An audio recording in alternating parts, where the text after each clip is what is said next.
Mesdames et messieurs, bonjour. Encore un plaisir de vous retrouver ce mercredi matin. Merci de prendre le rendez-vous de ce 41e numéro de votre émission matinale Nopinden.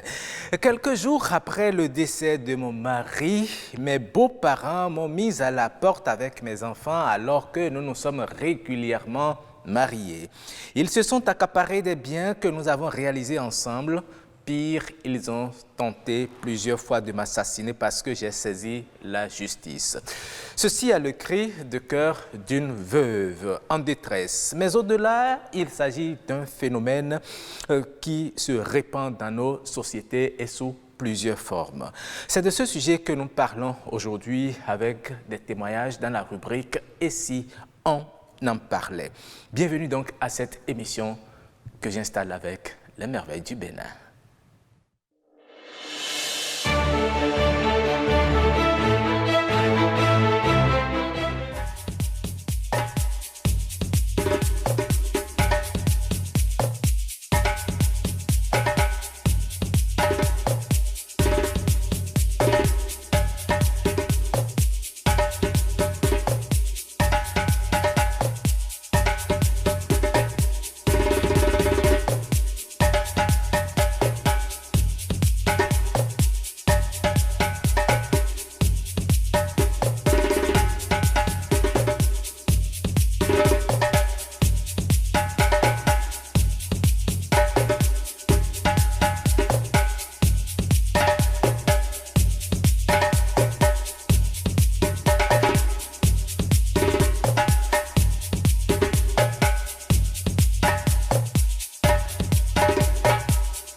Voilà, nous étions à Péanco dans le nord Bénin. J'espère que vous avez aimé ces attraits touristiques. Nous avons vu également ces richesses culinaires. Eh bien, après le déconfinement, les touristes pourront continuer à faire un tour par Péanco dès qu'ils seront au Bénin. Nous avons été rejoints par notre humoriste Pape Isaac. Bonjour. Bonjour. La pleine forme? Bon, je pète toujours la forme, quand bien même actuellement, on ne peut tout dire. Ah bon, vous ne pouvez pas tout dire. Bon, si on disait tout, on finira par tout dévoiler. D'accord. Mais aujourd'hui, vous êtes là, hein, vous avez pris le rendez-vous, nous sommes mercredi, vous avez pris le rendez-vous. Et vous venez de dire mercredi, il faut préciser que c'est le 5 mai, donc samedi. Non, on n'est pas le 5 mai, vous êtes en arrière, on est le 6 mai aujourd'hui. Ah, ok. Je voudrais dire le 6 mai en fait, parce que je me rappelle qu'hier, mon propriétaire était venu déjà faire un tour pour voir si on est au top. Et puis, heureusement ou malheureusement pour lui, il me voit en face comme ça, comme on a dit, de se donner une distance d'1 mètre. Oui. Et il me voit en face comme ça, il me demande, est-ce que Isaac est là? Je lui ai dit non, je suis sorti depuis 5 jours et je pense qu'il va revenir. Vous lui avez dit non, je suis sorti ou bien il est sorti? Bon, il est sorti quoi en fait. Depuis 5 jours et qu'il va revenir le 10 comme ça. Parce que j'ai mon cache-nez et tout ça au point et puis il ne m'a pas reconnu. Okay. Donc le pauvre il est rentré sans rien prendre. Donc lui-même il comprend en fait. Oui, il comprend. C'est comme ce matin en venant, j'ai vu un petit troupe. Quand je dis troupe, c'est un rassemblement de personnes où je me suis rapproché d'eux. J'ai demandé qu'est-ce qui se passe. À 5 h du matin, monsieur, il se lève caillardement, il va voler un cercueil. On dit, qu'est-ce qui ne va pas, qu'est-ce qui ne va pas? Il me dit, franchement, mon frère, je suis déjà mort. Et comme il y a assez de bruit là où je suis, j'ai voulu déménager.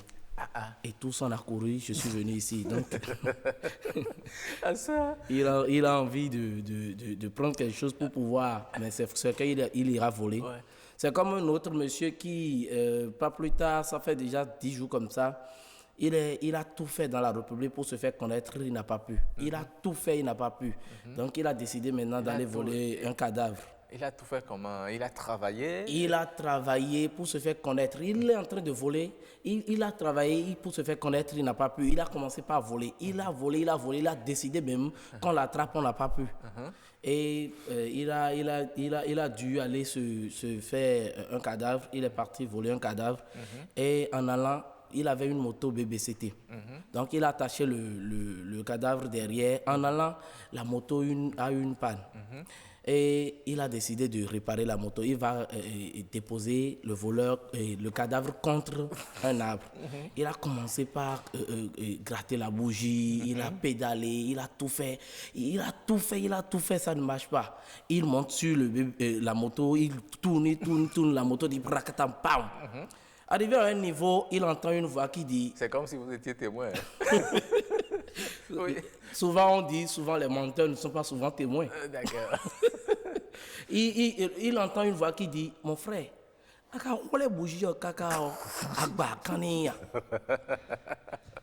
donc, il était étonné, il regarde derrière, il regarde partout, il ne voit personne. Il continue le cadavre. Il continue.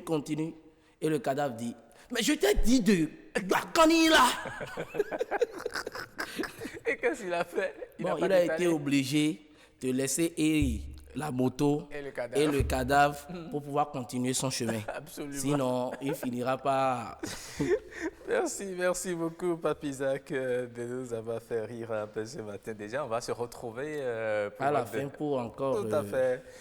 Pour nous semer un peu la joie dans le cœur ce matin. Voilà, nous allons juste après, l'instant humour, passer au clip du jour.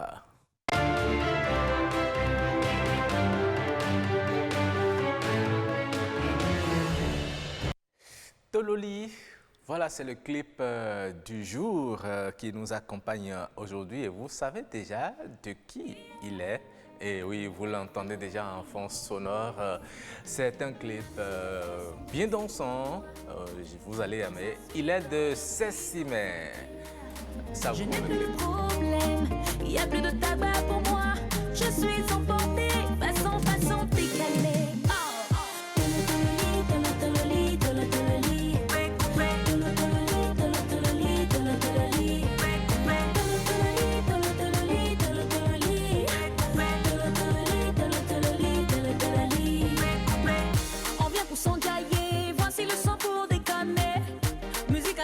Sonner, vas-y DJ, augmenter.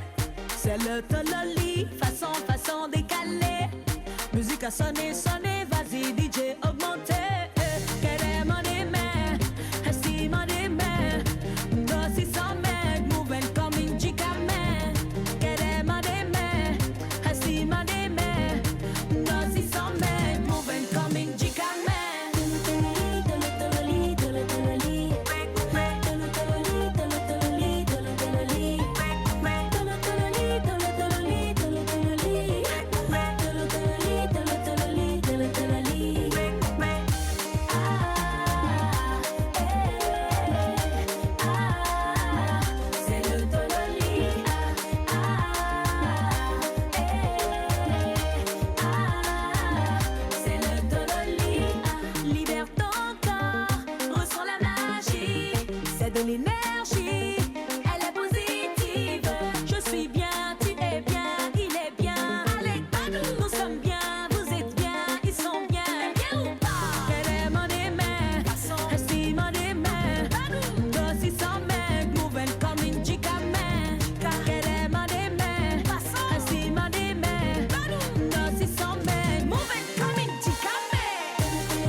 De ces 6 mai, j'espère que vous avez aimé, que vous avez dansé. En tout cas, nous avons chanté avec elle. Nous avons également dansé. Vous l'avez d'ailleurs vu, mes invités qui sont déjà sur le plateau ont également esquissé quelques mouvements.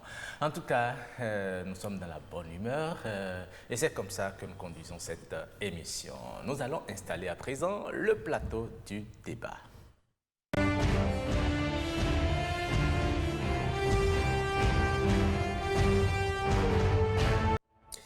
Les veuves et les orphelins se retrouvent bien souvent dans une deuxième fois orphelins des biens auxquels ils devraient avoir droit. Pourquoi ce phénomène se produit dans nos sociétés et comment le prévenir? Eh bien, nous avons invité une victime qui nous parlera de ce qu'elle a vécu. Bonjour, Madame Régine Ngama. Voilà. Bonjour, monsieur. J'espère que j'ai bien prononcé le nom. Voilà, vous êtes béninoise par alliance. Ouais. Merci d'être sur ce plateau. Merci beaucoup. Nous recevons aussi un homme de droit pour apprécier le phénomène et surtout informer des dispositions à prendre pour prévenir et gérer ces situations. Maître Narcisse Kodjo Aton, avocat au barreau béninois, bonjour et merci aussi d'être là. Merci beaucoup, bonjour Roch. Merci beaucoup. Au téléphone, dans une quinzaine de minutes, mesdames et messieurs, nous allons établir la liaison avec un sociologue, Dr Kal Nassi Adjakidje, qui nous fera la lecture sociologique de ce phénomène et son impact dans la société. Alors, Madame Régine, vous êtes veuve et victime de ce phénomène dont nous parlons aujourd'hui. Vous allez nous parler de votre expérience, sans citer bien sûr des noms. Alors, que vous est-il arrivé, Madame? Merci, monsieur le journaliste, de m'avoir donné la parole. Je remercie également monsieur l'avocat qui est devant moi. Donc, je suis victime de cette histoire de veuve. Je suis étrangère dans ce pays, le Bénin qui est mon pays. Le Bénin est le pays de mon mari. Donc, il m'a ramenée ici pour rester chez lui et pour investir beaucoup de choses dans ce pays. Donc, je suis de l'Afrique centrale. Donc, je suis venue ici en 2009. Quand je suis venue ici en 2009, j'ai pratiquement trouvé que mon mari n'avait rien. Donc, si bien qu'en 1998, il était parti en aventure au Gabon. Donc, on s'est retrouvés là-bas. Il n'avait rien.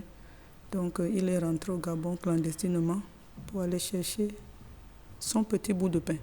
Donc, c'est là-bas qu'il m'a vu. Lui m'a vu dans le pétrole. Moi, je travaille dans le pétrole. Et je ne savais même pas qu'il était un instituteur. Donc, c'est après qu'il m'a dit qu'il est instituteur et qu'il va enseigner, ainsi de suite. Donc, moi, avec mes moyens, donc j'ai mis mes moyens en jeu.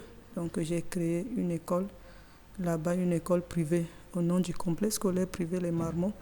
Donc, comme nous vivons en couple, je lui ai confié tout. Et cette école donnait un peu. Donc, il m'a fait venir ici pour dire que je viendrai aussi faire la même chose dans son pays qui est mon pays. Donc, je suis venue ici. Donc, l'argent que l'école produisait, ainsi de suite, bien l'argent que l'école produit, c'est ça qui a permis à ce que nous achetions le sol ici au Bénin. Donc, nous avons acheté le sol, on a bâti. On a bâti dessus, on a bâti une maison étage carrelé. Et l'autre côté de la parcelle, on a bâti un immeuble 5 niveaux. Donc, c'est là où il est décédé. Donc, je ne sais pas. Bon, il a piqué la maladie en 2017 et en 2018, il est mort. Quand il est mort, comme ça, quand il est mort, la belle famille est venue. La belle famille est venue. Donc, il est mort le 18 septembre 2019. Et le 20 octobre 2019, on l'a enterré. Même pas une semaine après, les beaux-frères sont venus pour me dire qu'ils sont venus enlacer les biens. J'ai dit que bien. Il dit non, notre frère a fait ceci, c'est sûr, cela. Il a combien de parcelles, il a combien d'immeubles, il a combien, il a des comptes bancaires. Il dit, mais qu'est-ce que vous racontez comme ça? Hein? Il a quoi? Il dit, moi, je ne comprends rien du tout. Ils ont commencé à me menacer. Il dit, comment vous pouvez me menacer comme ça? Une veuve. J'ai souffert avec mon mari au moins 2 ans, presque 2 ans. Je ne vous ai jamais vu. Et vous venez de la sorte pour dire que vous êtes venu enrichir les biens. Ça, là, ça veut dire quoi? Donc, bon, j'étais vraiment... Je ne me retrouvais même pas parce qu'avec tant de souffrance, je vous assure, tant de souffrance, le moment que mon mari va manger comme ça, avec sa souffrance, il meurt, il faut voir mon état en ce temps-là, parce que puisque j'étais seule avec lui sur le lit de maladie, partout, j'étais seule avec lui, je n'ai pas vu, je ne savais même pas que cet homme avait des parents, cet homme avait des frères, j'étais seule avec lui, tant donné que je n'ai même pas un parent ici. C'est lui qui était mon seul parent. À moi, il me représentait comme père, comme mère, comme frère, comme soeur. Donc, on a acheté la parcelle. Je suis restée dans ma parcelle, j'ai investi. Et ce sont ces mêmes beaux-frères-là qui disaient que est-ce que mon mari avait des moyens pour un pauvre, s'il a des moyens pour investir ceci. Mais à la fin des comptes, ils sont étonnés qu'il a fini de réaliser. Et c'est là où il a piqué la maladie, il est mort. Et son frère dit, quand il concisait, mon mari était dans sa main, il riait. Donc, j'ai compris, j'ai dit, bon, il n'y a pas de problème, tout se paye ici-bas, mais tel qu'ils m'ont fait, vraiment, je ne veux jamais oublier ça. Si on parle des Béninois à l'étranger, les gens parlent mal des Béninois. Ce n'est pas tous les Béninois qui sont mauvais, c'est eux-là qui sont mauvais, quoi. Parce qu'aucun Béninois ne peut me faire mal dans ce pays, dans le pays de mon mari. C'est lui qui m'a amené. Je suis mariée par alliance. Vous ne pouvez même pas faire ça, même si vous venez enrichir les biens. Il faut quand même la droiture. Dans certains choses, il faut quand même amener un membre de justice pour dire nous sommes venus enrichir. Mais me brimer comme ça, me torturer. Le 3 mars, j'ai été agressé chez moi à 3 heures du matin. Ils ont envoyé un malfrat de venir me couper le cou à 3 heures du matin.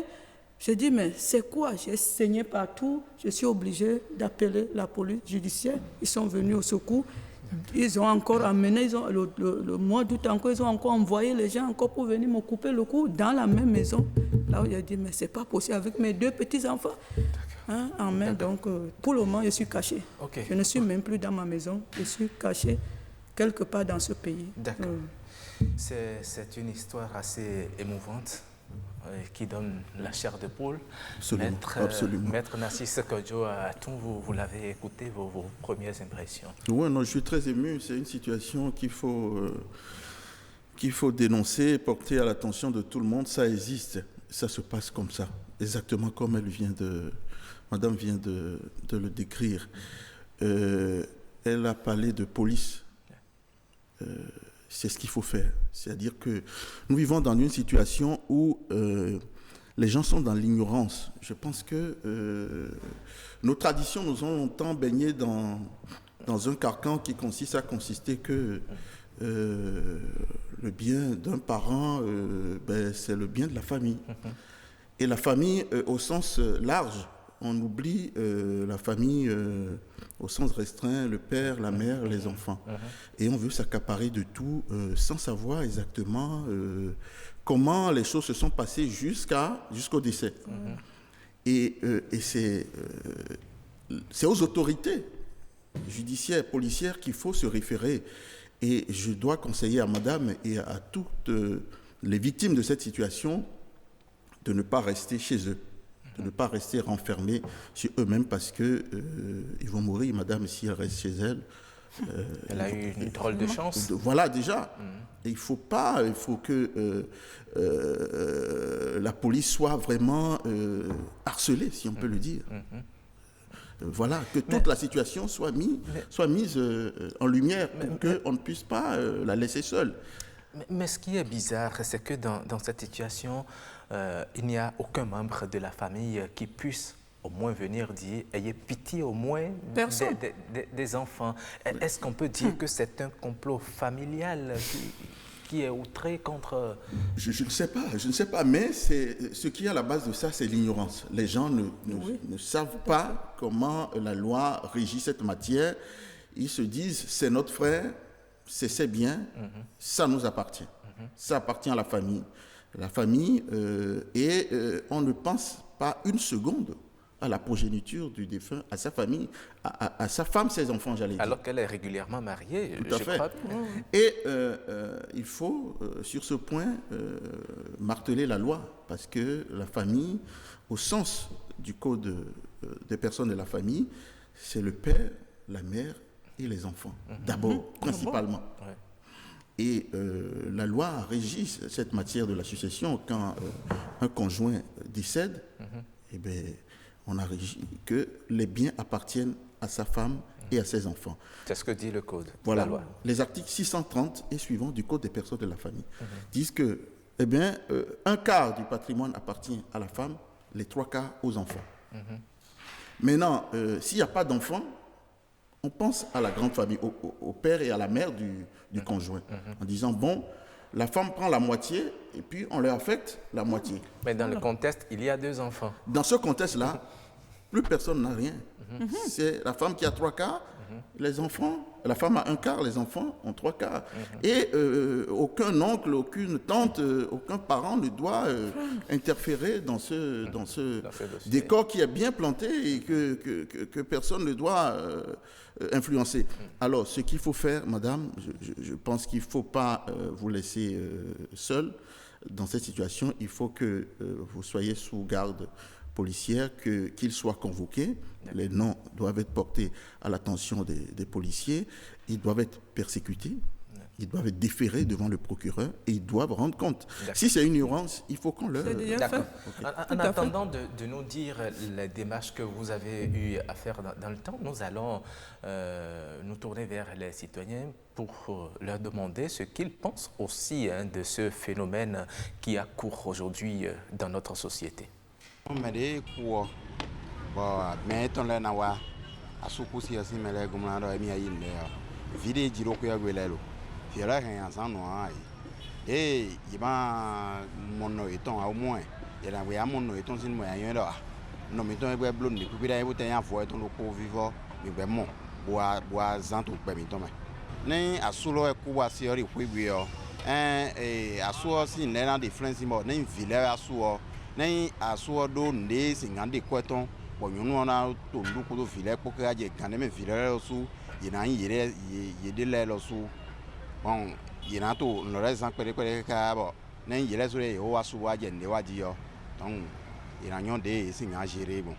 Si elle a des enfants, ce n'est pas normal qu'on lui arrache les biens de son mari. Si les enfants sont à bas âge, c'est avec les biens du mari qu'elle peut les élever. Mais si on la prive de ses biens, on lui recommande d'aller faire autre chose, ce qui n'est pas normal. Au préalable, le mari a doté la femme. Donc cela veut dire que le mari a accepté cette femme comme épouse. Donc la femme mérite également le bien de son mari. Même si c'est-à-dire ne se marie pas à la mairie.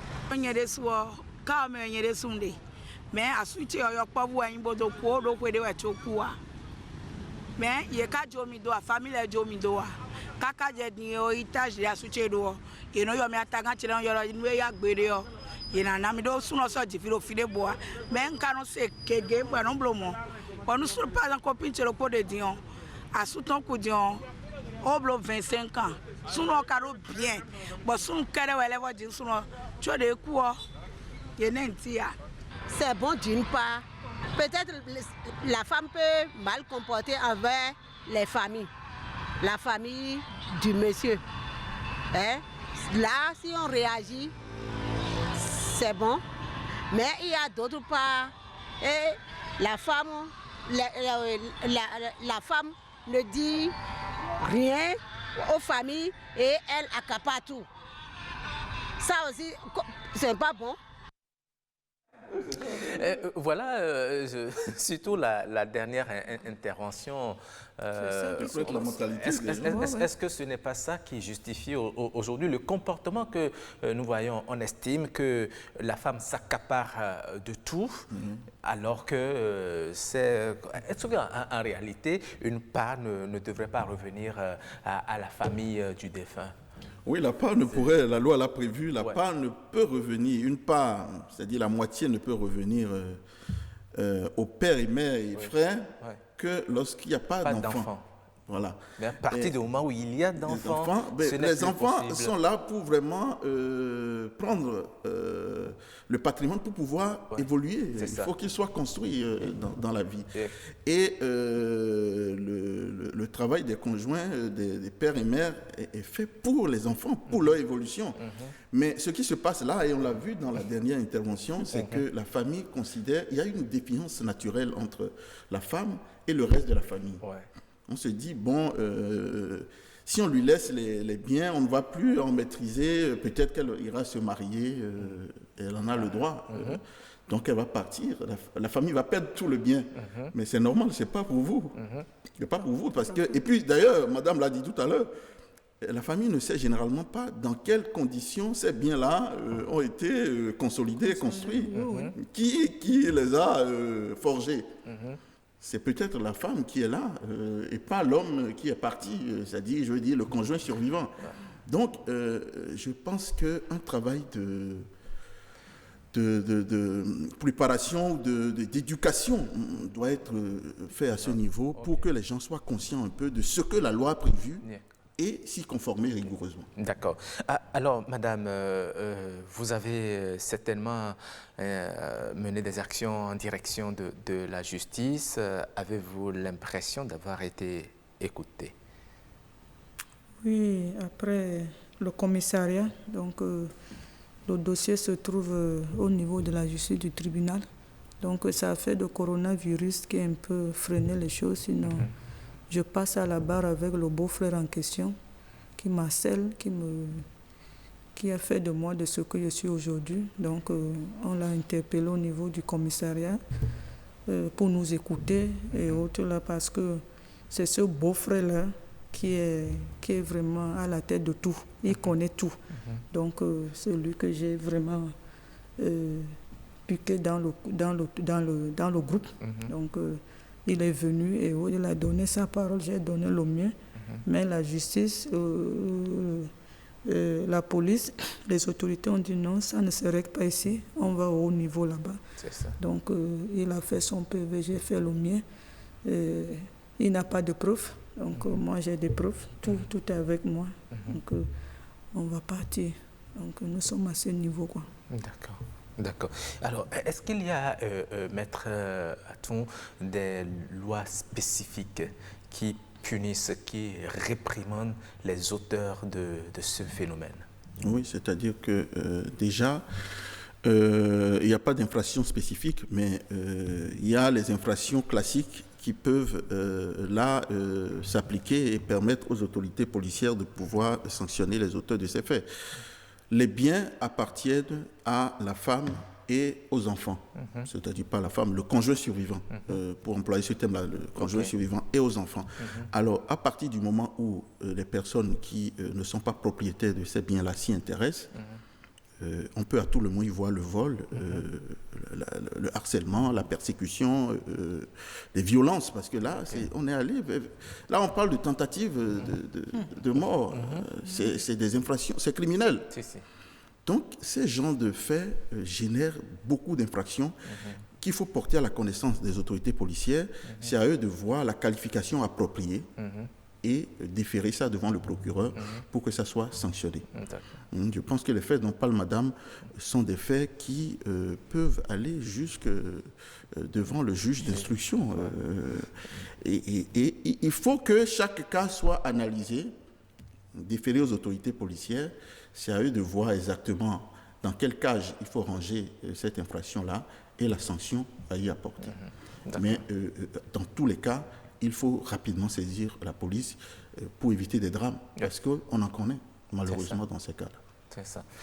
Et généralement, vous savez, dans ces conditions, quand on a posté le sujet, on a eu beaucoup de réactions. Il y en a même qui nous ont dit, des fois, c'est au décès du monsieur que des enfants surgissent de nulle part pour venir réclamer un soi-disant héritage de leur père. Est-ce qu'il est possible aussi de poursuivre ceux-là, ou bien ils peuvent être aussi des ayants droit si effectivement ils sont effectivement des enfants. Voilà, ça c'est une réalité classique aussi. Évidemment, c'est la complexité de l'homme. Les infidélités, parfois, on cache la réalité à son conjoint et c'est à son décès que certaines choses cachées pendant longtemps apparaissent au grand jour. Évidemment, si il est avéré que c'est les enfants du décu juste, c'est-à-dire celui qui est décédé, ils ont droit. La loi a prévu que tous les enfants doivent hériter dans les mêmes proportions. Même s'ils ne sont pas concernés par le butin disputé. Oui, c'est-à-dire que même si, voilà, prenons le cas de madame qui est mariée, qui a 2 enfants avec son conjoint, le conjoint lui a caché peut-être qu'il a fait des enfants à gauche, à droite, et puis au décès... Il a fait des enfants, 4 enfants. Hors du mariage. Oui, hors du mariage. Et ses beaux-frères, des enfants sont dans le mariage avec leur mari. Oui. Mais quand mon mari et moi, ils sont partis chercher les enfants avec leur mari pour venir m'agresser à la maison, pour dire qu'ils vont habiter en haut, et ainsi de suite. Et moi, j'essaie de dire, venez. Voilà, c'est des réalités un peu complexes qui vont enquiquiner sérieusement madame parce que en fait vraiment c'est très compliqué parce que là vous voyez ce qui va se passer c'est que la loi considère que ces enfants là même s'ils ne sont pas des enfants légitimes du couple auront droit à quelque chose dans le patrimoine qui est laissé. Madame aura son quart, c'est garanti par la loi. Et les 3 quarts qui restent seront répartis entre ses enfants et les enfants, on va dire, illégitimes, je ne sais pas, les enfants qui sont sortis de nulle part. Mais quelque part, est-ce que ce n'est pas injuste? Évidemment que la loi n'est pas toujours juste.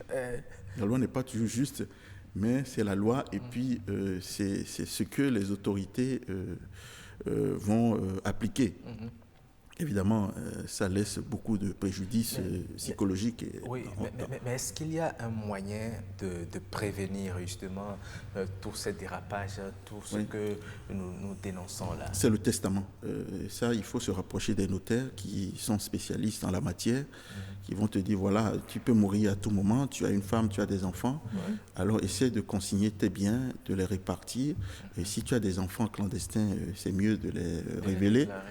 Pour qu'on puisse leur attribuer une portion de tes biens, pour que, à ton décès, chacun puisse savoir ce à quoi il a droit et que ça évite des problèmes. En tout cas, nous allons venir dans la seconde partie sur le testament, parce qu'il arrive des fois que le testament soit remis en cause. Évidemment. Vous en savez quelque chose.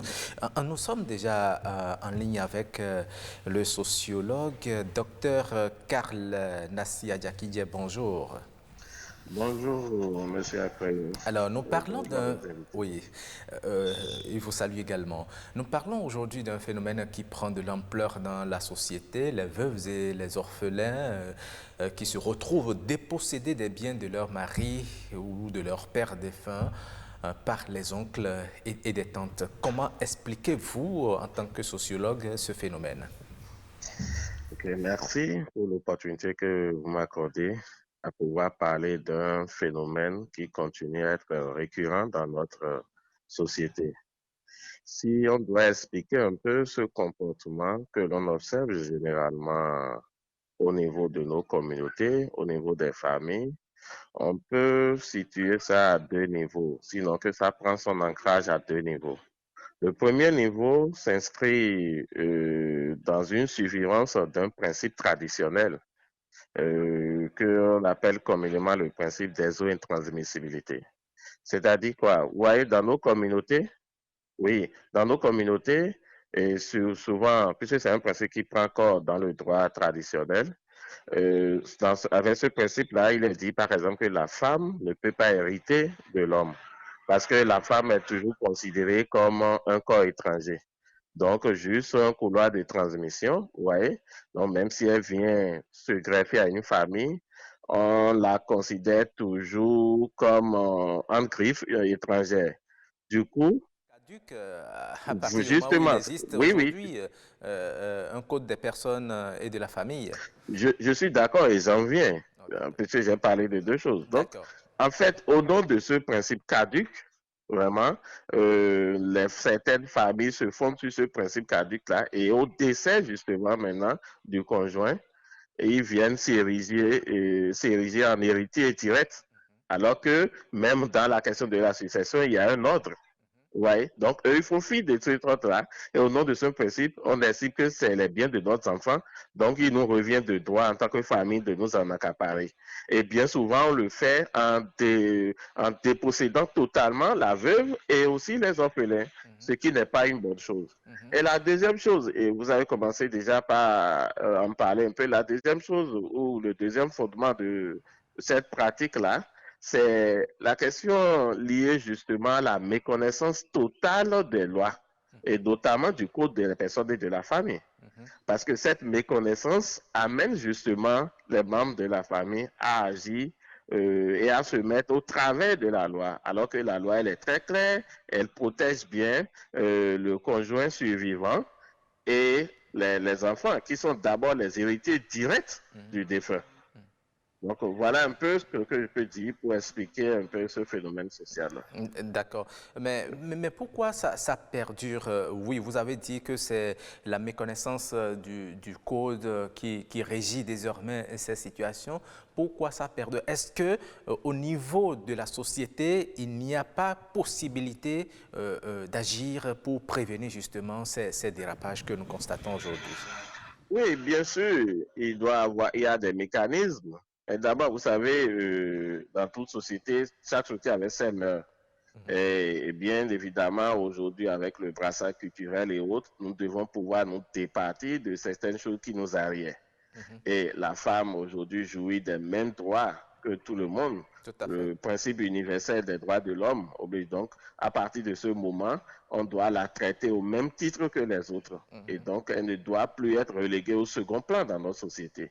Et donc, c'est déjà ça. Et même dans notre tradition, les mécanismes existent.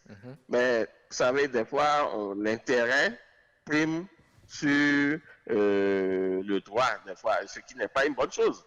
Et donc, du coup, ces individus-là expriment plus leur intérêt. L'intérêt parce qu'on voit qu'un de ses fils a déjà réussi, il a fait ceci, il a construit ceci. Donc, on essaye rapidement de pouvoir s'accaparer de ces choses, ce qui n'est pas du tout bien. Et donc, moi, je pense que cette méconnaissance des textes aussi doit nous amener à réfléchir. Déjà, je vais parler là déjà au niveau des familles. Parce que quand vous formez un couple, il faut savoir déjà que, attention, il y arrivera un moment où forcément l'un d'entre vous partirait avant l'autre. Et donc, il faut prendre les dispositions. Et aujourd'hui, les mécanismes existent pour pouvoir prendre ces dispositions. Pour prévoir son testament. Voilà, ce qui est un mécanisme qu'il faut aujourd'hui, dont il faut faire usage. Parce que l'autre chose aussi, c'est ça.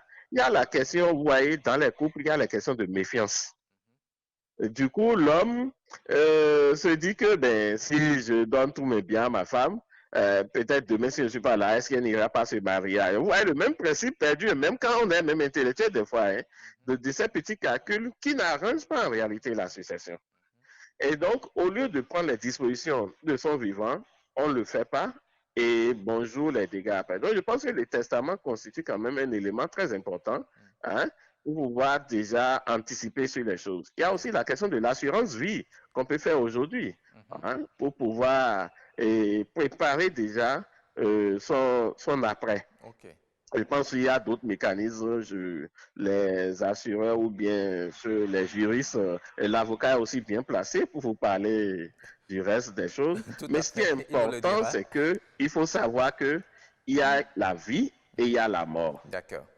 Et donc, ces deux doivent pouvoir être présents. Et quand vous formez un couple, et surtout que vous avez des enfants, il faut savoir qu'il faut anticiper sur les choses. D'accord. Et je voudrais, si vous me permettez, le dire aussi, parce que je suis sûr que l'avocat aussi reviendra là-dessus, parce qu'en termes de succession, il y a un ordre. Et donc, si je suis papa, et qu'un enfant, si c'est mon enfant, même s'il décède, c'est pas moi qui hérite directement de ses biens. C'est pas la famille qui hérite directement de ses biens. S'il a un conjoint, s'il a des enfants, c'est d'abord eux. C'est ça. Prioritairement. Il faudrait que nous. Je crois qu'il a déjà dit, il a martelé. Voilà. Mais docteur Karl Nassia Diakiye, dites-nous, vous savez, dans ces situations, il y a souvent des menaces. Il y a des menaces et nous sommes en Afrique, il y a des pratiques occultes que les gens peuvent user pour vous nuire. Dans ces conditions, faut-il se remettre à Dieu et tout abandonner ou bien se battre par tous les moyens pour entrer en possession de ce à quoi on a droit? Oui, c'est une question délicate et je pense qu'il faut prendre chaque contexte pour pouvoir analyser les éléments. Dans tous les cas, moi je pense quand même que le droit doit pouvoir être dit. Et on doit toujours tout faire pour sauvegarder la famille, surtout s'il y a des descendants, s'il y a des enfants déjà dans le couple. Parce que quand vous voyez un peu dans la société, c'est une question délicate en ce sens que l'approche n'est pas souvent la même. Vous voyez des veuves vraiment qui se battent et qui au finish, ils laissent même leur vie. D'autres arrivent quand même à réussir. Mais dans tous les cas, je pense que pour moi, le processus doit être graduel. Déjà, parce que c'est vous qui connaissez un peu votre environnement, votre famille. Et c'est pour ça, déjà aussi, je pense que du vivant des conjoints, les deux doivent essayer tout au moins de maîtriser ou d'apprendre à connaître davantage leur famille. D'accord. Ce qui doit pouvoir les amener à être dans un centre d'anticipation. Et donc, cet apprentissage vous permet à la fin de savoir déjà à quoi un peu vous en tenir. Parce que si vous vivez avec un conjoint pendant 20 ans, 30 ans, 40 ans, 50 ans, et que vous n'arrivez pas quand même à appréhender ne serait que quelques gestes de certains membres de la famille, des membres clés notamment, donc il peut y avoir quand même dans la famille un oncle qui peut vous aider. J'en connais que dans certaines familles où des faits comme ça sont arrivés, mais il y a eu quand même des gens qui ont pu les aider sans qu'ils aillent forcément au tribunal pour réclamer leurs droits. Donc, il faut explorer un peu déjà ces aspects. Maintenant, c'est quand vraiment les gens sont, excusez-moi du terme, butés, que ça ne va pas du tout, il faut faire recours à la loi. Dans tous les cas, aujourd'hui, c'est toujours bien, déjà en tant que couple, d'avoir aussi un conseil. Pour pouvoir déjà savoir à peu près. C'est pas une question. Parce que vous voyez, c'est des questions difficiles à aborder dans nos sociétés. Parce que quand tu en penses ou quand tu en parles, c'est comme si tu souhaites déjà la mort de ton conjoint. Alors qu'aujourd'hui, avec l'évolution, la modernité, nous devons avoir un sens d'anticipation dans tout ce que nous faisons. D'accord. Infiniment merci, docteur Karl Nassi Adjakidje, pour toutes ces explications ce matin. Merci beaucoup. Très bonne journée à vous. Merci, pareil. Oui. Alors, maître, vous avez entendu le sociologue qui a donné une lecture sociologique du phénomène. Il a également estimé qu'en tant qu'avocat, vous devez pouvoir prodiguer quelques conseils pour se prémunir contre ce phénomène. C'est un phénomène très récurrent et il y a des astuces très simples. Je regrette dans le cas de madame, puisque nous sommes dans un système où c'est la séparation des biens qui prévaut, ce que madame aurait dû faire peut-être pour limiter un peu la casse, c'est conserver son nom sur certains des biens. Et là, ça lui permet tout de suite de les sécuriser, de savoir que ça, ces biens-là, c'est les miens et personne ne peut y toucher, quels que soient les stratagèmes utilisés par ailleurs. On peut aussi concéder ou consentir à l'autre des donations avant parce qu'il y a eu une maladie. Vous voyez, quand la maladie commence, où on sent que voilà, ça commence à ne plus donner beaucoup d'espoir. Voilà, on commence déjà à faire certaines choses parce qu'on connaît sa famille. Moi, je connais mes frères, je connais mes sœurs. Je peux déjà imaginer ce qui peut advenir si je partais. Donc ça, c'est des choses que chacun doit faire à l'intérieur de lui-même et pour préparer un peu, parce qu'on va mourir, on le sait. Ça, c'est quelque chose qui est très sûr. Mais personne ne sait quand est-ce que ça va... Oui, c'est pour ça qu'au plus tôt possible, il faut prendre certaines dispositions, surtout quand on se lance dans certaines maladies, puisque c'est des situations où parfois on peut sentir les étapes et voir que, bon, là... on est en train de partir et il faut prendre certaines dispositions. Et on a parlé du testament. Ça, c'est quand même l'instrument le plus solide qui permet de ranger, d'organiser de façon précise quel bien doit aller à telle personne. Et on est sûr qu'après le décès, c'est la clé à utiliser pour la répartition des biens, quoi. D'accord. Madame, vous avez été persécutée avec même des pratiques de maraboutage. On a essayé de vous assassiner. Est-ce qu'à un moment donné, vous ne vous êtes pas dit autant sauver ma vie et la vie de mes enfants et leur laisser tout ça et vous remettre à Dieu? Ça ne manque pas. Parce que la deuxième fois où j'ai été agressée, donc on a ramassé les gris-gris dans la parcelle, dans l'enclos. Donc il y avait beaucoup de gens, les gens du quartier, qui se sont demandé, mais ça là c'est dû à quoi? Ainsi de suite. Donc moi j'ai eu peur. Les oiseaux, tout ça là qui descendent du toit, tout ça là. Je rends grâce à Dieu parce que tout ce que Dieu fait est bon. Ouais. Tout ce que Dieu fait est bon. Malgré qu'ils ont fait tout ça, là, je suis toujours resté ferme à mon Dieu. Donc, en voyant tout ça, là, j'ai dit non, vaut mieux libérer la maison pour que j'aille rester ailleurs pour ma sécurité et j'ai loué cette maison. C'est comme ça, j'ai loué ma maison. Et quand j'ai loué ma maison, ces gens sont encore revenus encore pour venir agresser mes locataires. Je suis venu avec les preuves. Personne ne peut pas mettre pied ici. Parce que vous quittez chez vous, vous venez m'agresser chez moi. C'est une violation de domicile. Je ne viens pas chez vous et vous venez chez moi. Je suis resté ici, ça fait 11 ans aujourd'hui, je ne vous ai pas vu. Quand votre frère n'avait rien, pourquoi? Ou bien quand votre frère souffrait, pourquoi vous n'êtes pas venu pour faire tout ça là? Vous quittez chez vous, vous venez m'agresser chez moi avec 2 petits-enfants, un enfant à 4 ans, l'autre à 8 ans. Moi, je trouve ça que d'abord, c'est villageois. Ça, c'est la villageoisie. Parce que moi, je ne peux pas agir comme ça. La Bible nous dit, Dieu dit, l'homme quittera son père et sa mère et s'attachera à sa femme. Ils deviendront un. C'est ça. Pourquoi les gens oublient le passage là? C'est comme ça. Donc, je suis obligé de libérer la maison, ma maison même. Comment j'ai fait comme ça? Je n'ai vu personne. Le beau-frère qui m'a fait les travaux, il m'a fait un devis qu'on appelle de 10 millions pour les gros œuvres. Je lui ai payé. Alors il y a quoi? Laisse-moi en paix. Il faut me laisser en paix. Je suis obligé de libérer ma maison en moi. Aujourd'hui, je ne suis plus dans ma maison. Mais vraiment, je n'ai pas de mots. Ça m'écoeure. Ça écoeure beaucoup parce que voir des gens, des humains agir comme ça, comme des animaux. Même les animaux sont même mieux à un certain moment donné. On ne peut pas agir comme ça, une étrangère comme moi. On ne peut pas agir comme ça. Si je ne suis pas venu dans ce pays, ils iront. Rien. Ils iront où? Donc, je rends grâce à Dieu parce que Dieu m'aime. Dieu m'aime. Si je mourais le 3 mars, c'est fini. C'est sous mon lit, ils ont pris la moustiquaire pour m'entourer dedans, pour m'étouffer, soulever l'âme, comme ça, pour me couper le cou. Donc, quand je pense à ça, ça fait aujourd'hui que j'ai séché, j'ai vraiment séché. Je ne dors pas parce que quand je ferme les yeux comme ça, je vois l'image en question. Ça m'a vraiment vibré, ça m'a vraiment touché jusqu'aujourd'hui. Je dis comment les gens peuvent agir ainsi.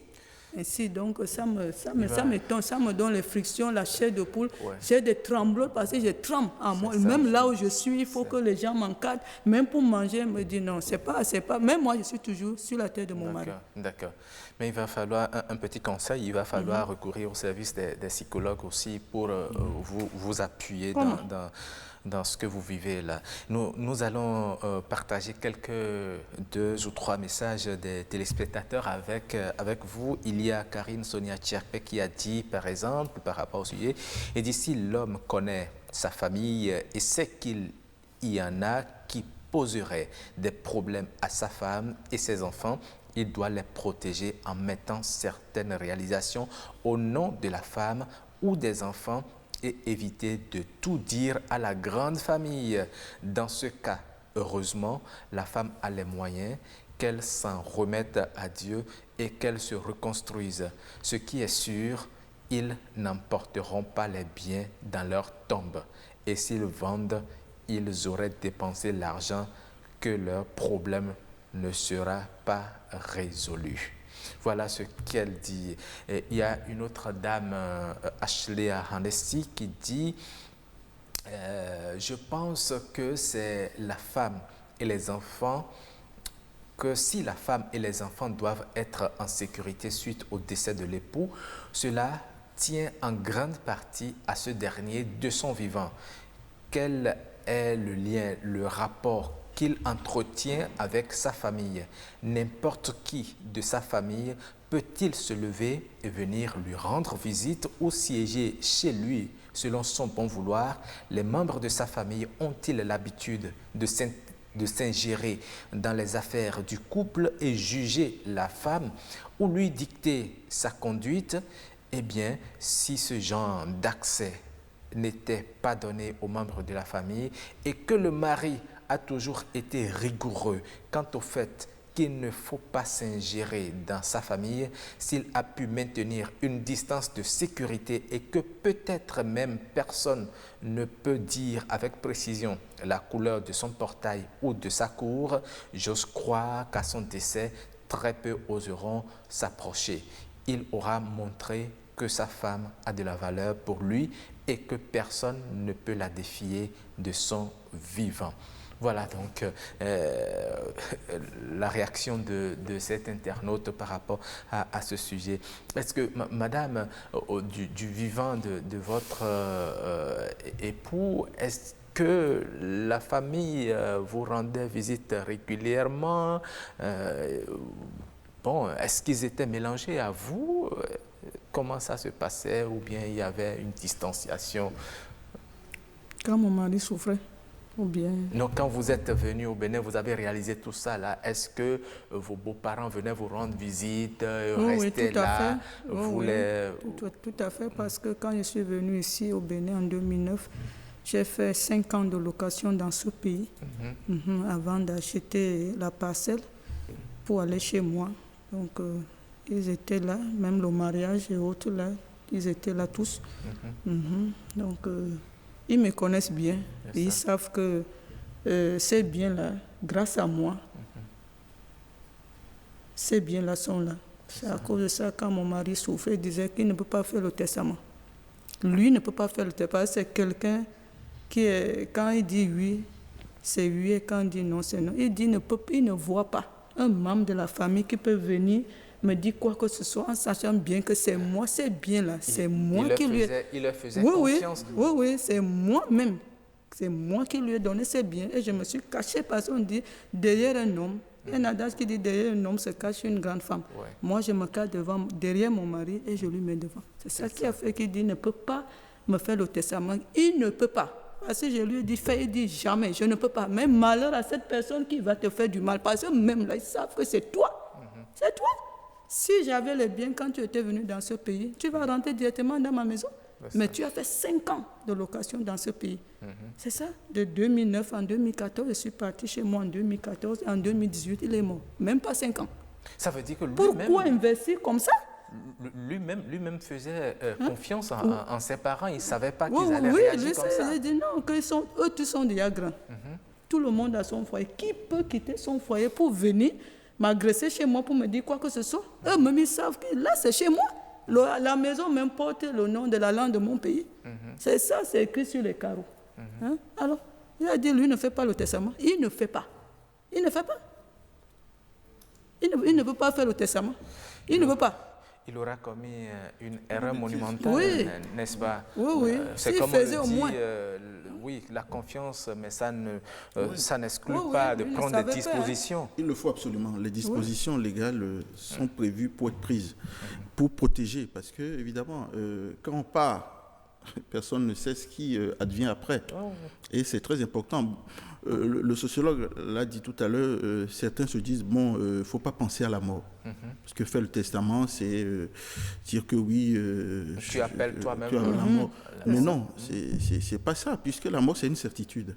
On ne sait pas à quel moment elle va intervenir, mais elle interviendra à coup sûr. Donc, il faut prendre les devants.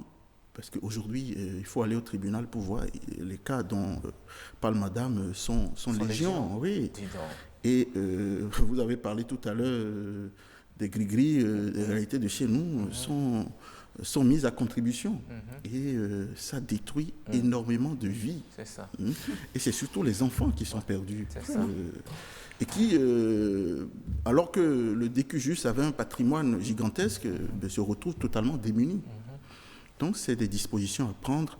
Se dire, bon, il faut qu'on inscrive dans notre cerveau que la mort, c'est une certitude et qu'il faut la préparer. C'est ça. Que vous soyez marié légalement ou non, il faut prendre les dispositions. Absolument. Et puis, un autre aspect de la chose, c'est que le testament, on n'est pas obligé de le révéler à son conjoint parce que certains évitent de le faire parce qu'il y a, tout n'est pas rose, quoi. Il y a des choses qui ne sont pas, on a des enfants de gauche à droite, ces enfants se manifesteront. Donc, il vaut mieux avoir un testament, prévoir tout. Et puis, à la fin, tout est organisé. Et puis, chacun a sa part. Celui qui... quand on amène le testament au tribunal, et l'oncle arrive, on lui dit, mais ton nom n'est pas là. Mais qu'est-ce que tu cherches? Ok, donc ça reste un secret entre... Entre le notaire et le titulaire. Donc, au décès du monsieur, c'est le notaire qui se déplace vers la famille pour lui dire, voilà, j'ai un testament, voilà ce qui est prévu. Absolument. Et donc, le notaire vous lit le testament et qui s'impose à vous.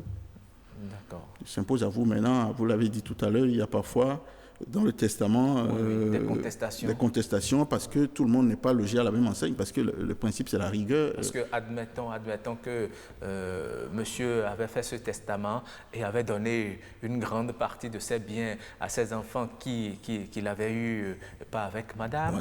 Oui. Est-ce que vous pensez que madame ça sera contesté forcément, ou bien certains enfants ne sont pas dans le testament. Voilà. C'est des enfants, ils ont droit au même bien que tout le monde, à égalité. Donc, ça entraîne des contentieux qui sont soumis au juge du tribunal et qui tranchent. Voilà. D'accord. Infiniment merci à vous, Maître Narcisse Kodjo Aton. C'est moi qui vous remercie. Je rappelle que vous êtes avocat à la Cour. Et vous avez apporté assez d'éclaircissements par rapport à ce dossier. Merci à vous. Merci également à vous, Madame, d'avoir pris votre courage à deux mains pour venir témoigner de ce que vous avez vécu. Nous vous souhaitons beaucoup de courage. Merci. Beaucoup de courage à vous et à vos enfants également. Et prenez vraiment soin de vous.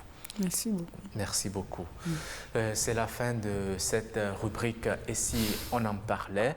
Nous allons enchaîner avec Us et coutumes. Us et coutumes d'aujourd'hui nous explique pourquoi il ne faut pas puiser la nuit. Voilà.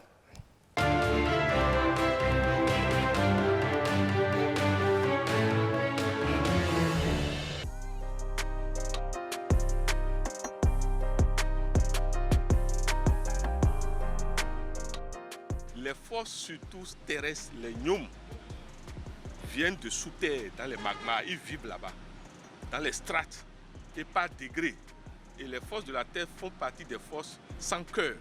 Et ces ailes se cachent souvent partout où il y a crevasse, partout où il y a creux sous la terre. Mais ici, il y a le problème de l'addition du creux et de l'eau. Et donc les forces de l'eau, les entités de l'eau aussi sont là. En creusant la nuit, c'est comme si on a mis feu rouge et vous traversez. Vous-même, vous les appelez à vous accompagner.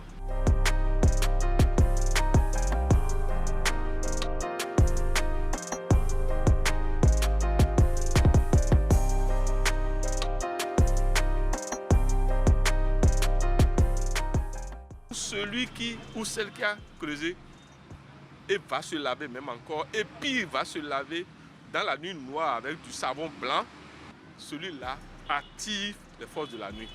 Si surtout ce sont des entités masculines, si c'est une femme, il commence par maintenant faire l'acte, le coït avec la femme. Il se peut même que la personne ait envie d'aller à la plage. Il va à la plage, il ne comprend pas pourquoi il est attiré juste pour aller se laver les pieds et une vague l'entraîne.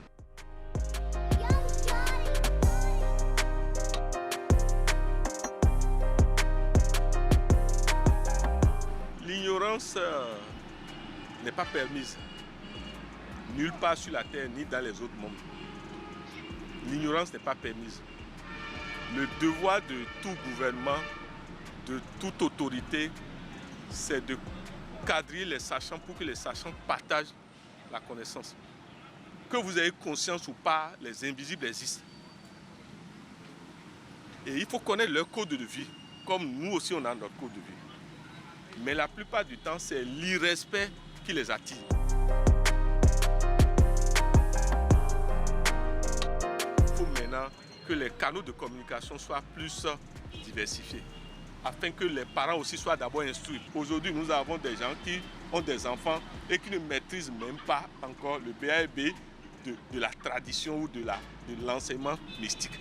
Il y a des choses que la tradition endogène possède et maîtrise, que les obédiences religieuses ne maîtrisent pas.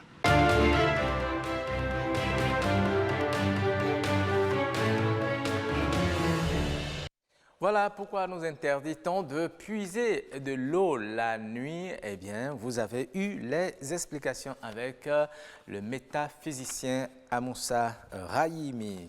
Nous allons passer à l'instant écho. Nous sommes mercredi. Nous allons passer à l'instant écho et parler d'une légumineuse que vous connaissez très bien et que vous aimez certainement. Il s'agit du vonzou. Le vonzou, vous voyez d'ailleurs la plante. Pour ceux qui ne l'ont jamais vu, c'est comme ça que le vonzou se présente. C'est un peu comme de l'arachide. Et voilà justement de l'arachide. Mais il faut dire que le vonzou que nous appelons communément en Fongbe Azin Gokui, voilà, c'est une légumineuse alimentaire dont la culture est restée dans les limites de l'Afrique subsaharienne où il est adapté à plusieurs conditions climatiques et écologiques. Les graines servent à l'alimentation humaine. Le vonzou est un aliment complet, équilibré, mais iodé et qui contient beaucoup de minéraux et de vitamines dont le corps humain a besoin, tels que la vitamine A et B, du magnésium, du calcium, du zinc et du sélénium. Il constitue une véritable source de protéines, soit 16 à 21%, et de carbohydrates, 50 à 60%. Pour bénéficier de toutes ces valeurs nutritives, il existe une méthode de cuisson particulière du vonzou. Quand il s'agit des enfants, justement, il faut laisser tremper le vonzou pendant 2 heures de temps avant de passer à la cuisson et de changer l'eau de cuisson 2 fois avant de laisser le vonzou bien cuire. Après la cuisson, vous pouvez faire un petit jus d'oignon avec du poisson, de la tomate, un peu comme vous voyez très beau à l'écran, de l'ail et des feuilles de laurier. Franchement, oui, ça donne envie, hein, ça fait venir de l'eau à la bouche. Ça, c'est le vonzou. Mais il faut dire que même si sa culture s'adapte plus facilement aux conditions climatiques difficiles, sa production mondiale est estimée à seulement 300 000 tonnes contre 5 249 571 tonnes pour le niébé. Au Bénin, il faut dire que la production de la saison 2011-2012 du vonzou est estimée à 11 251 tonnes. Ces graines peuvent être consommées immatures ou mûres. Il existe également différentes sortes de récoltes. Les immatures peuvent être récoltées plusieurs fois sur les plantes et les graines mûres se récoltent lorsque les feuilles jaunissent et tombent. Il faut dire aussi que les grains peuvent être de plusieurs couleurs, un peu comme vous voyez d'ailleurs. Ils peuvent être noirs, marron foncé, rouge, blanc ou crème et combine parfois plusieurs de ces couleurs également. Voilà donc ce que nous pouvons dire sur le vonzou aujourd'hui. Merci donc d'être toujours resté avec nous. En attendant de retrouver notre spécialiste du prénom africain, nous allons accueillir l'humoriste pour son deuxième passage, Papi Zach. Je vais vous inviter à venir sur le plateau. Oui, pour votre deuxième passage, oui, vous venez par ici. On ne passe pas devant la caméra. Oui. Pape Isaac. Oui. Voilà. Bien installé quand même. Bien installé, hein? Oui, vous êtes resté dans la loge de l'autre côté pour suivre le débat. Vous avez suivi le débat. Oui, qu'est-ce que cela inspire à l'humoriste? En fait, ça fait mal. Ça fait mal. Quand j'étais en train de suivre le débat avec tous les esprits, ça fait vraiment mal. Et c'est dommage, hein, c'est dommage dans notre pays où du jour au lendemain, la mort nous surprend et qu'on n'arrive plus à donner raison à tout ce qui se passe. Vraiment, vraiment, ça fait mal et je ne peux que dire du courage à ma soeur. Je ne peux que lui dire du courage. Et du parce courage que aussi à toutes celles qui vivent cette situation actuellement. Ouais, parce que c'est crucial. Hein. Ça se fait partout au Bénin. Vraiment, je ne sais pas dans le monde entier, mais au Bénin, c'est spécial. Nous sommes spécial dans ce domaine-là. Vous n'avez pas fait une enquête pour dire non, mais que c'est spécial. Quand on le fait, Bénin ne détient pas l'apanage. Quand on ne fait pas, phénomène, ça se rencontre un peu partout en Afrique.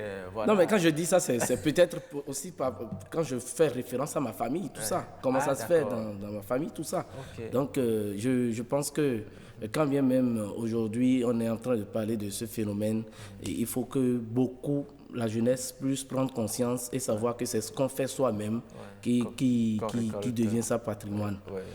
Bon, autre que ça, si je dois me lancer dans l'humour, je pense que je vais me rappeler d'un phénomène qui s'est déroulé entre-temps dans un bref délai où on a commencé par parler du Covid-19, tout ça.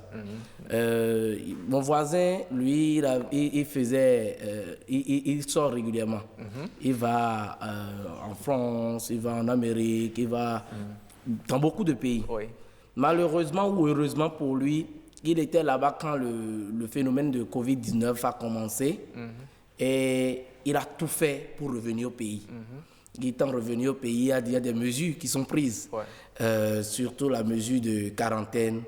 Il est mis en quarantaine, il est resté là, les 14 jours sont passés, il est revenu.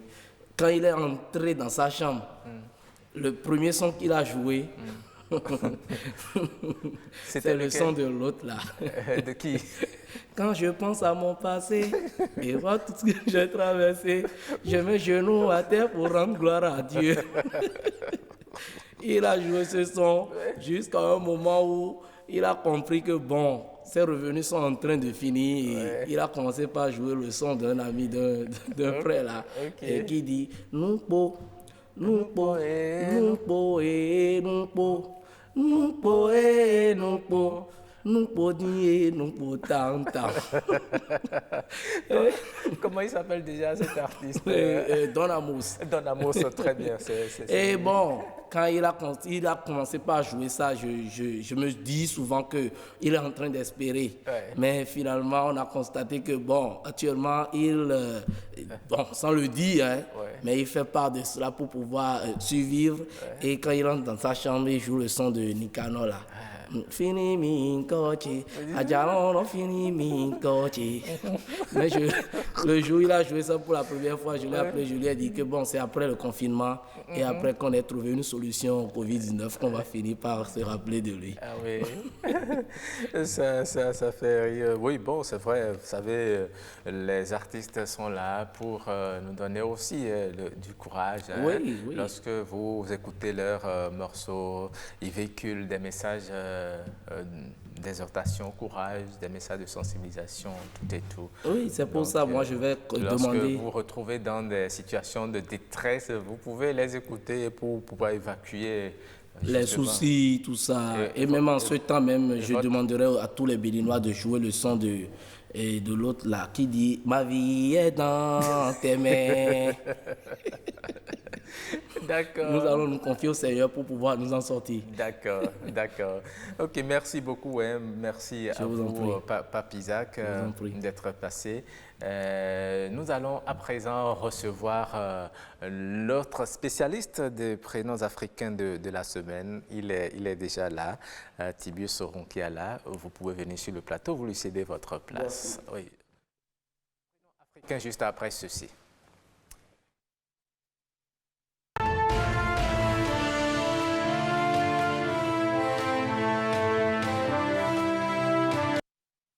Oui, Tiburce Ronkeala, vous êtes enfin là.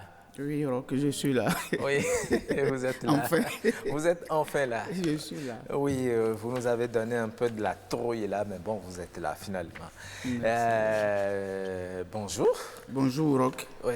Bonjour aux téléspectateurs. Voilà. Nous avons commencé lundi, nous sommes mercredi aujourd'hui. Oui. Aujourd'hui, vous avez voulu nous parler du prénom Enayon. Oui, Enayon.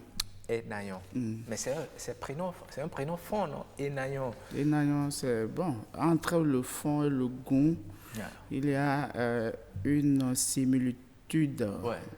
On se comprend Ils sont comme à des degrés. Nous sommes des frères. Nous sommes des frères. Nous sommes des frères. Nous sommes des frères. Des frères et des sœurs. Donc on se bat souvent ensemble. Nous sommes les mêmes. On est des cousins aussi. Comme en Afrique, on ne parle pas de cousins, on parle de frères. Nous sommes des frères. C'est ça. Donc on se comprend à des degrés donnés. Bien sûr. Voilà. Donc, vous avez voulu nous parler de Enayon aujourd'hui. Enayon, qu'est-ce que ça signifie? Enayon, c'est un prénom porteur d'espoir. Un prénom porteur d'espoir. Et comme on le dit, il y a quelqu'un qui a faim. Et comme il n'a rien mangé dans sa chambre, il regarde à côté de lui, comme c'est une cour commune, chacun a une marmite sur le feu. Lui, mais il n'a rien. Il est allé chercher les bois de chauffe là. Et il a mis quelques pierres dedans. Il a commencé par chauffer. Et un ami lui a rendu visite. Les bois de chauffe s'amenuisent au fil du temps. Il en rajoute, il en rajoutait. Son ami qui a faim est resté là pendant un bon moment. Le truc ne cuit pas. Et puis il lui dit, mais qu'est-ce que tu es en train de préparer? Il dit, mais va voir, ça va être prêt d'ici un moment. Et le gars est allé soulever les trucs de la marmite. Il a constaté que c'était des pierres qui étaient dedans. Il a dit, mais qu'est-ce que tu es en train de faire? Il dit, quand vous portez l'espoir sur quelque chose, c'est mieux de ne pas porter l'espoir. Mais là, qu'est-ce qu'il espérait de ces pierres-là? Bon, peut-être un jour, c'est ça, Enayon. Peut-être un jour, ça va changer. Ça va se transformer. Les choses vont s'améliorer. Et puis, je vais me retrouver. Donc, c'est un prénom qui porte l'espoir. Dieu va le bénir et quand il viendra ouvrir le couvercle de la casserole, les pierres vont se transformer en des œufs, ou bien des patates douces. En de la nourriture. Donc, ça porte l'espoir. C'est ça. Donc, c'est un prénom porteur d'espoir. Enayon, aujourd'hui, peut-être, je suis en train de souffrir. Je manque d'argent, je n'ai pas la santé. Les autres se moquent de moi, mais Enayon, un jour, ça va s'améliorer. Un jour, ça va changer. Si je cherche de l'argent, je cherche du boulot, je porte l'espoir qu'un jour, ça va s'améliorer. Mais vous savez, il y a certaines personnes qui disent que ces prénoms, il faudrait pas les donner parce que à force d'être toujours dans le futur, c'est que l'on repousse le bonheur, plutôt dit écoyon. Oui, c'est vrai. Écoyon.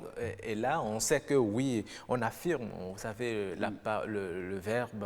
Le sage auprès de qui je me suis renseigné, il a également dit la même chose parce que vous projetez votre bonheur dans le futur et à force même d'appeler l'enfant Enayon souvent là, vous vivez dans l'espoir et cet espoir-là, vous le comment je vais dire, vous le ramenez toujours dans le futur. Et ce futur-là, ça n'arrive jamais parce que tous les jours vous dites Enayon. Ça veut dire vous ne voulez pas. Ça veut dire vous ne voulez pas le bonheur là tout de suite. Vous projetez le bonheur toujours dans le futur. Il dit ce prénom-là, c'est un prénom qui n'est pas trop conseillé, mais les gens, comme on dit, qui vit d'espoir ne meurt jamais de faim. Les gens préfèrent vivre de cet espoir-là que de ne rien espérer à la longue. D'accord. Mais c'est un prénom qu'il ne faut pas trop conseiller. Il m'a dit ce prénom-là n'est pas conseillé parce que le vieux est un octogénaire. Il m'a dit, quand il a observé dans son environnement immédiat tous ceux qui ont porté ce prénom, porteur d'espoir, il n'a pas vu grand changement à la fin. Il continue d'espérer. Il continue d'espérer toujours. Il n'a pas vu grand changement à la fin. Voilà. Que ce n'est pas trop conseillé, mais à vouloir l'entendre, à entendre la résonance du prénom, on dit, mais je préfère espérer. Oui. Mais vous savez aussi, parfois c'est dans certaines situations peut-être de colère, quelqu'un vous a fait mal, ou bien vous vivez peut-être dans une maison, vous n'avez pas les moyens, vous souffrez. Et vous êtes ridiculisé. Vous êtes ridiculisé, le propriétaire est venu vous faire sortir de chez vous, vous vous êtes regardé, vous dites aujourd'hui je vis parce que ça porte également la force d'aller de l'avant, de l'événement que vous vivez à ce moment-là. Voilà. Donc ceux qui portent ce prénom, ne désespérez pas, vous pouvez bien réussir dans la vie, hein. Vous pouvez très bien réussir dans la vie. Et finalement, ces enfants ne désespèrent pas, ils vivent d'espoir. Ouais, c'est ça.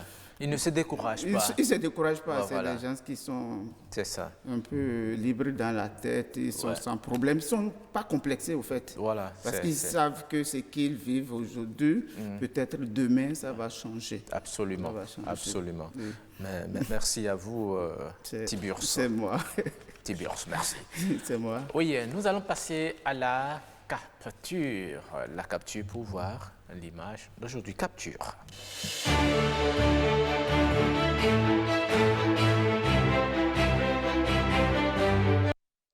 La capture d'aujourd'hui a rapport avec le coronavirus. C'est une caricature que nous allons voir. Voilà. La caricature dit ceci. D'abord, on voit un monsieur apparemment qui a faim. Oui, aidez-moi à envoyer l'image. Voilà, merci. On voit un monsieur qui est à la cuisine avec son poêle en main. Dans la cuisine, il y a 3 poissons. Mais vous voyez bien la couleur des poissons là? C'est des poissons rouges. Des poissons rouges. Vous avez déjà mangé des poissons rouges une fois? À la tête blanche. Oui, à la tête blanche. Ce sont des poissons d'aquarium. Moi, j'ai mangé ces poissons-là une fois. Il y a des petits, des petits tilapias qu'on appelle dans Simandou. Oui, mais là ce sont des poissons d'aquarium parce que vous voyez à côté, il y a l'aquarium à côté, on a mis SOS, il y a encore un autre poisson à l'intérieur. Il a cassé ça. Vous voyez, donc il a faim. Et comme il a faim, il a dû sortir, il y avait certainement 4 poissons dans l'aquarium, il a sorti 3. 3 d'abord. Voilà, et il est en train de vouloir faire cuire le poisson. Il est en train d'appeler les gens au secours SOS. Exactement. Et le message qui suit, il dit, pas grave. Après le confinement, j'irai payer d'autres poissons dans l'aquarium. Je crois que c'est... Et comme il ne vit pas seul, il a d'autres animaux domestiques avec lesquels il vit. Les animaux se demandent c'est le chien. Apparemment, c'est le chien qui parle en premier. Il dit, d'un coup, voilà, je me souviens qu'on vivait avec un autre carnivore. Donc, c'est parti là-bas. Il se demande. Et le chat, apparemment, qui dit... C'est le chat, non? Oui, c'est le chat. C'est le chat.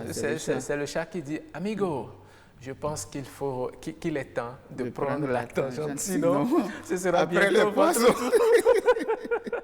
Et après le confinement, il ira encore acheter d'autres chiens et d'autres chats. Il n'a pas la solution sinon. Mieux vaut prévenir. Hein? Ah oui, les animaux sont prévoyants. Les animaux sont prévoyants. Oui, ça fait comme rire. On dit ici. Il y a quelqu'un qui me disait, ça peut être l'argent de Vaudou et si je n'ai rien à manger, j'irai toucher. Ah oui. Donc comme c'est pour lui, bon, ce n'est jamais interdit de manger ça. Il peut finir ça. Voilà. C'est les conséquences du confinement, mais d'ici peu, ça va partir. Non, parce mais bon, ce n'est pas encore allé à ce niveau. Non, mais le slogan aujourd'hui, c'est apprendre à vivre avec le coronavirus. Donc on va finir par s'habituer parce que nous vivons tous les jours avec le paludisme. Et quelqu'un m'a dit, le paludisme fait 4 400 000 morts en Afrique subsaharienne. Or, le coronavirus n'a pas encore atteint ce nombre-là de par le monde. Et plaise à Dieu, ça n'atteindra pas. Merci, mais tout compte fait, vous savez, le confinement partiel a déjà commencé un peu partout dans le monde. Vous suivez les informations. Les informations, bon, ça prouve qu'on est en train de... Déconfinement progressif. Oui, le déconfinement progressif. On est en train de tendre vers la fin de cette pandémie. Que Dieu nous assiste pour Amen, que bon. Amen. C'est une bonne prière, surtout un mercredi. Dieu exauce souvent. Absolument, et Dieu l'a déjà exaucé. Merci. Bon, pour une fois, vous allez rester avec nous, clôturer l'émission. Nous allons passer au clip du jour. Vous connaissez Cécimé? Oui, je connais Cécimé, c'est une vedette de la musique béninoise. Très bien. Elle fait feu dans les milieux urbains, les jeunes aiment ça. À son rythme, il fait genre world music, il associe un peu les rythmes traditionnels de chez nous avec le mélange d'autres sonorités et ça donne quelque chose de bien. De bien. Et vous allez écouter quelque chose de bien aujourd'hui, quelque chose qu'elle nous propose. C'est le clip du jour que vous entendez déjà en fond sonore. Vous connaissez le titre? Non, je ne connais pas ça. Le titre, c'est Tololi. Tololi, voilà. Nous allons savourer ce clip Tololi de Cécimé.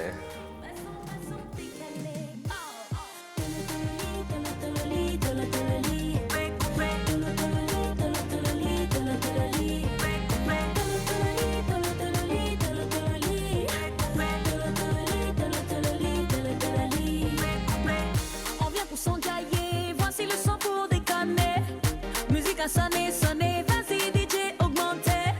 C'est le tololi, façon décalée. Musique à sonner, sonner, vas-y DJ augmenter. Queremos dime, estima dime, dosis son meg, moving coming jicame. Queremos dime, estima dime, dosis son meg, moving coming jicame.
C'était merveilleux.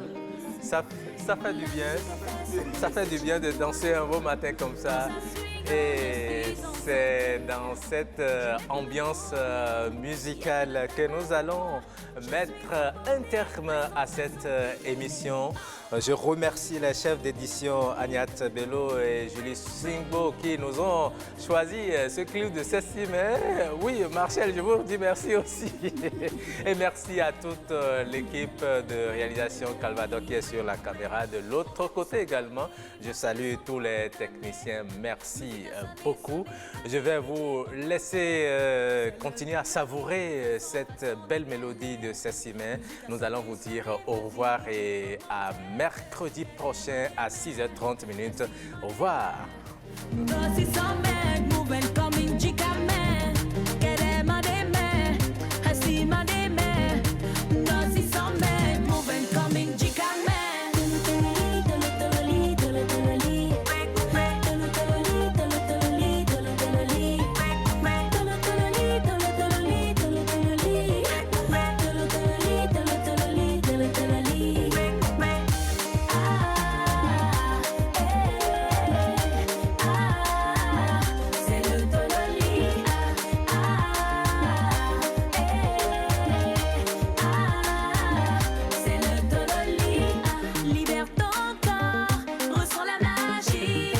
Donner